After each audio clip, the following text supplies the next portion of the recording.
God is in me, through me, for me, and with me, and where there's God, there's no imperfection. Welcome everyone, it's a beautiful, beautiful day. I want to talk about today a word that we hear a lot thrown around in religion, in the spiritual community, in the conscious community, to surrender to some kind of higher purpose, to surrender to God, surrender to your intuition, surrender to your higher self. And I've heard a lot of people in discussions really say how they feel about using this word and saying how, that there's a weakness that kind of comes over themselves when they think of it, and they're not excited to jump into something like that where they feel like they are losing control, or that maybe there's a lot of people that think, okay, when you're on this conscious journey, on this self journey, that it's all of a sudden you're not able to have fun anymore, or that you won't, that you'll be, it's passive, that you'll be meditating all day, sitting in the mountains, not talking to anybody, really living the monk life, and really, that your life is over when you do it. And these are just a lot of misconceptions. And, I think when I started my journey, I kind of had these same assumptions until I realized that, the spiritual journey, when they say surrender to your higher purpose, surrender to your intuition, that truly it is a long and a challenging journey, and it's something that we go through all through our life, and we're constantly learning, we're constantly growing, battling. And when you truly dive deep into this journey, when you surrender to your higher purpose, you'll start to see that you really are unmasking a lot of things, and a lot of things are brought up into your life, into your reality, so that you can deal with it. And it's not easy at all a lot of times, and it really just brings up a lot of these fears that we've been masking since childhood, and these fears that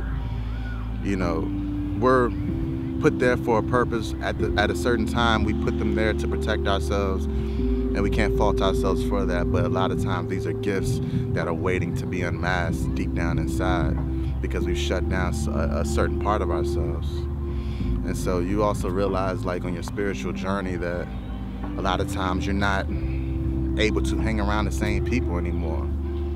Not in a bad way. You sort of grow past it, or you kind of take this journey, and maybe frequencies aren't aligned, and so maybe you all fall apart. You start to attract more people that may be along this same frequency that you're on at the moment, or that you're striving to be on. And you really start to see that, how we're all connected, and how the world is constantly changing, and we're constantly growing, we're constantly evolving, and we can have people in our lives for a certain purpose, for a certain reason, but we can also grow past it.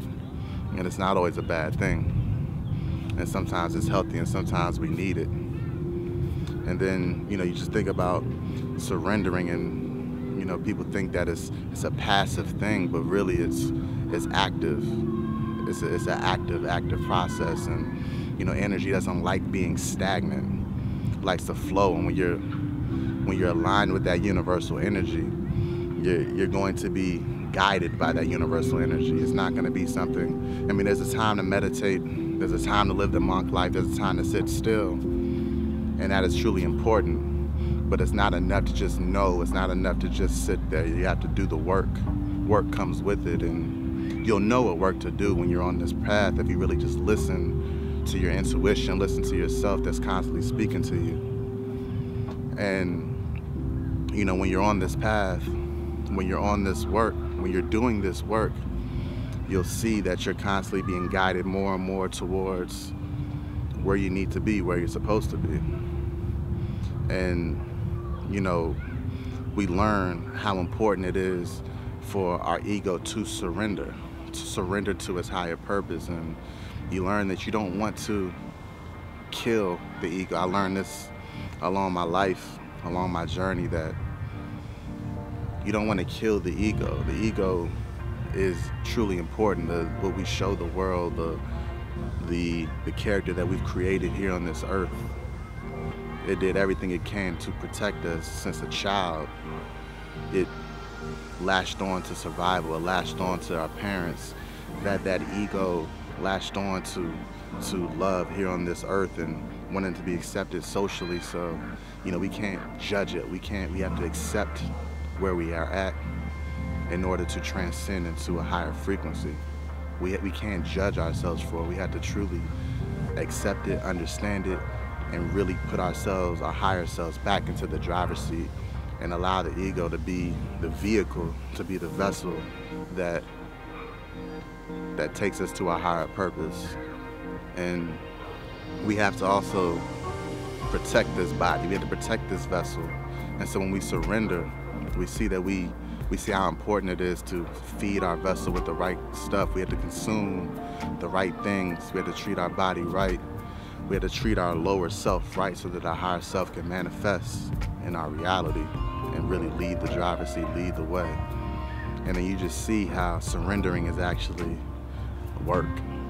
It's a lot of work, it's a lot of practice, and it takes a lot of awareness of what's going on and just the powers that we have and that we all can tap into.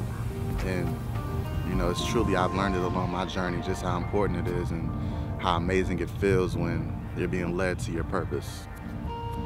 God is in me, through me, for me, and with me, and where there's God, there's no imperfection. Talk to you guys soon. Peace.